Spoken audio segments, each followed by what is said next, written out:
Think today, because of culture, Regina, do you think there's this acceptance and even celebration for this bad boy, culture of, and when I say bad boy, I'm not talking about bad boy, I'm not talking about style, I'm not talking about cornrows versus low haircuts, I'm not talking about jeans versus slacks.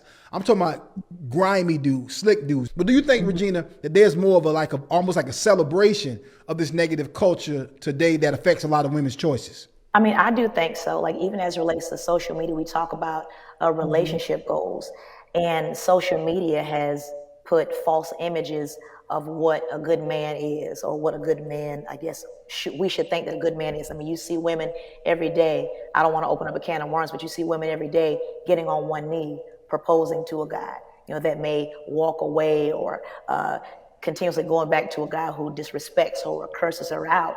Right. But even with social media, it's even getting into our teenagers. I think it also starts early. The social media is feeding our young girls, making them think, of course, you have to look a certain way to get this guy, and this is the kind of guy that you need. The Bible even talks about casting down every imagination that exalts itself against the knowledge of God. Right. Even with social media, it's kind of, as I said before, getting into our children, and then our kids are growing up thinking that they have to get this guy, or this guy is the actual person we should have. And we grow up and we end up, well, adults are affected by that as well. But I do think that it's affected culture in a bad way. And because culture is affected, then the family is affected. Now we have these ladies looking at these guys who are disrespectful. Ladies are getting beat up, disrespected. And again, the girls are looking at them growing up into that.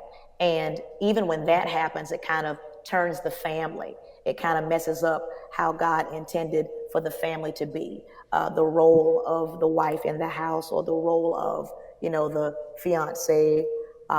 It's really affecting our culture, which is why us as Christians have to have, godly leadership, have our pastors, and just even as men, for little boys who don't have men to look up to, they have to be that example, because social media is feeding into the minds of our children as well as the adults as well. So I agree. I totally agree.